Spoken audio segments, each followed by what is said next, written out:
जो बात ये रही कि 7-2 बड़ी मुश्किल से बीजेपी जीत रही थी, 7 सीटें समाजवादी पार्टी जीती है, लेकिन प्रशासन ने सर्टिफिकेट किसी और को दिया है। और जो संभल में हुआ है, संभल में हुआ नहीं है, कराया गया है। अफवाहों में होता कुछ नहीं है, अफवाहों से होता बहुत कुछ है। अगर पूरा घटनाक्रम आप देखेंगे, पहले तो 19 तारीख को फैसला सुनवाना कि उसका सर्वे होगा।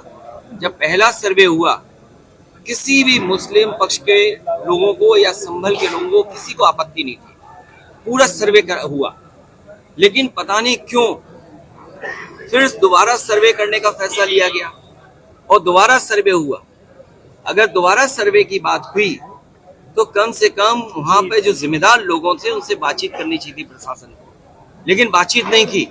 और फिर जो सर्वे टीम गई थी, क्या उसमें बीजेपी के कार्यकर्ता नहीं गए थे? सच्चाई तो ये है जो प्रशासन छिपा रहा है कि जितने लोग उसमें गए थे सर्वे में, पीछे से नारे लगाते जा रहे थे। जो नारे लगाने वाले थे उन पे कितनी कार्रवाई की है? क्या नारे लगाने वालों पे मुकदमे दर्ज हुए? क्या नारे लगाने वाले जो सर्वे टीम के साथ गए थे, क्या बीजेपी के कार्यकर्ता नहीं थे? क्या प्रशासन की आंख बंद है इस बात को लेकर के? और सोचिए आप पीजीआई में जाइए, नौकरी कहाँ की मिली राजस्थान के लोगों को? आप लोहिया इंस्टीट्यूट चले जाइए लखनऊ में, वहां पर नौकरी किसको मिली है? राजस्थान के लोगों को। सैफई मेडिकल यूनिवर्सिटी में चले जाओ तो नौकरी किसको मिली है? राजस्थान के लोगों को। और फिर राजस्थान के लोग उनको बैठाया जिन पर प्रश्न लगता है, जो अधिकारी हैं वहां पर। ये क्या वजह है कि राजस्थान के अधिकारी देख रहे हैं सब वहां पर, और बाहर से लाए हुए टेम्परेरी जो एक्सटेंशन पे रह रहे हैं उनसे कानून व्यवस्था संभाली जा रही है। ये गंभीर बात है।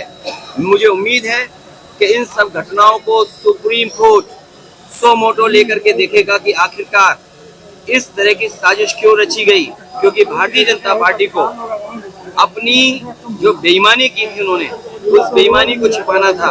कोई दिल्ली का रास्ता इसी तरीके से दिल्ली तक पहुंचा था, कोई इसी तरीके से जहां पर अमन चैन को खत्म कर करके, भाईचारा खत्म कर करके दिल्ली तक पहुंचा था। आज लखनऊ वाले भी उसी रास्ते से दिल्ली पहुंचना चाहते हैं।